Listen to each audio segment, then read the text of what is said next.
Dr. Joe, how you doing?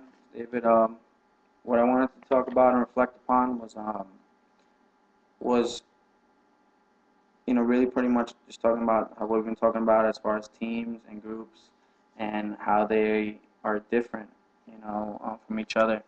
We talked in class how groups, how they form. They got to have a purpose, a certain structure, you know, um, pretty much go through certain phases as we went over, John went over in class, like forming, storming, norming, forming, and joining. Um, on the other hand, you got teamwork, where pretty much it's a group of people that are, come together and try to accomplish a specific goal.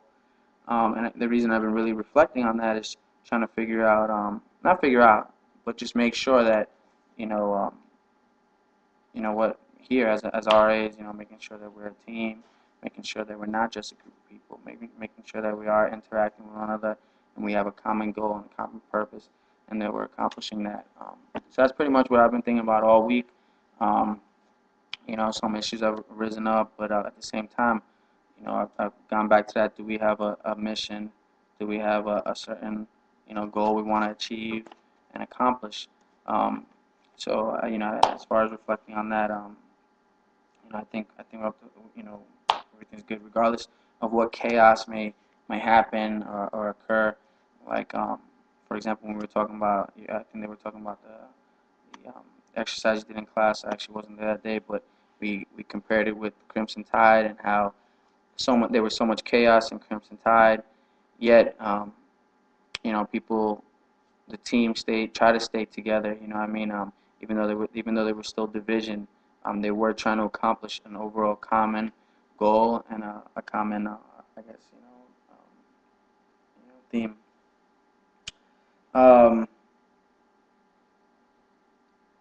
some of the other things I was just thinking about, was in the movie how, if a team is actually still a team when there is some like division, when people don't agree, and what I've heard and what I've learned to be true is that people, as long as they respect each other, they're they don't have to agree on everything. They can agree to disagree. They can still come to some kind of consensus and some sort of a compromise and get a goal or a mission done. In the military, on the other hand, it's a lot tougher to do that, especially in like the example in the movie Crimson Tide, where there's a nuclear, bomb war possibly about to break out. But at the same time, the situation probably could have been handled a little better, and still maintain the integrity of the team. Um, there's I look at the RAs right now, and I reflect on what we're doing, and seeing how, like, what, even though a lot of us may not agree on certain things, or that's normal, that's natural. We all have different personalities, just like any leader would be working with any other organization or team or group. Um, they would be dealing with different personalities, different people that have come from different walks of life, and try to all come to some common equal ground and move forward from there. Um, as far as in American History X, um, I think talking about like in the next chapter, like where in the textbook, how Ed Norton, he was basically the leader. You know, um, there was other leaders in there as well, as like Mr. Sweeney, or even even the son. I'm sorry, even the younger brother in certain instances was leader in different times as well. We had some bad leaders as well. It's like Cameron, I believe his name was. You know, but at the same time, they had a common mission. They all had their own mission, their own goals they wanted to achieve, and at the beginning of the movie, it was like they had an organization, like a team of people that they got together that try to accomplish their goal. And their goals weren't right necessarily, weren't right at all. They were just promoting more racism and things like that. But at the same time, as far as following the steps, as far as like having a leader, like they had a vision. They wanted to, rid the United States of, you know, all these immigrants and minorities, and they thought that that would be the that would make this country better. In the end, they failed. They failed, and I think um, it still goes on today. But as far as the movie, Ed Norton came to a realization, and he decided to go on a different path. And then he continued to be a leader because he stepped aside and went against the current, went against what everybody that he had known up to that point was doing, and instead, like, moved, continued to move in the right direction that he saw right this time. Once his eyes were open and he was helped by, an African American person, I believe Lawrence in the movie. His eyes were open, and he had to put his past and everything, all his values, everything he was currently believing aside, which is probably really hard to do to change the culture, change the culture around you, and even change yourself within, and try to move in another direction. Um, so I found Ed Norton to be a real leader in that sense because he really had to deny himself, self-reflect, and press on to what was actually right. Um, another really interesting thing that I think we went over, and also read in was the inverted.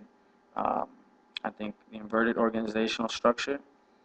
Um, I really like that. I really like how it explains how instead of the leader being at the top of the pyramid and everybody serving him, serving everybody at the top, instead I believe the leader needs to be at the bottom. Needs to be selfless. Needs to be the servant. Needs to make sure that everybody else is accomplishing all the goals that they you know that everyone else is accomplishing their mini tasks, their personal you know um, goals and tasks that they have that are gonna, I guess, overall come together and accomplish the mission of the team. Um, I think that's really hard to do, but at the same time, I like the quote, like, um, when I think the textbook says, a real leader knows the culture and is able to um, really understand the culture of his team. Um, so I think I was just thinking about that inverted organizational structure. 'Cause, I think that's the way it should be. That's what I'm actually trying to practice. And, it's not easy. It's not perfect, but at the same time, make sure that everyone else's necessities are met. I think that's what ultimately the captain and Denzel were trying to do in Crimson Tide. They were trying to serve, you know, start from the bottom, make sure they're serving their crew. But even though maybe Denzel's approach was a little different than Gene Hackman was more aggressive, and he thought in a sense that he was serving his crew by pushing them, pushing them, pushing them, pushing them extremely hard, that they would, I guess, be prepared. So I think he was right in that sense also. And Denzel, on the other hand, trying to build morale, trying to be a little more straightforward as far as how he was trying to serve them. Even in American History X, I think Ed Norton, he as well. He was trying to empower his younger brother. Initially in the movie, he was trying to empower all the other people around him. He was leading from the front, but yet, making sure that he motivated them. He showed them he had a vision and a goal, and then had to move forward. Like, make sure that he was there, and his brother as well. Like I mentioned, he was there for him. He was trying to, especially towards the end, like, he was trying to show him, humble himself and show him that this is the way to go. This is the path that we should be taking. I think in both Crimson Tide and American History X, are reflecting both had both had people that were in a position where they were going to follow the wrong way.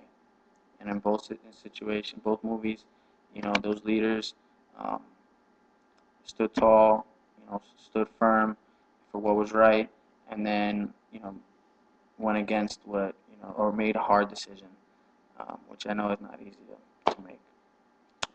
Thank you very much. That's what I've been thinking about and reflecting these last couple weeks.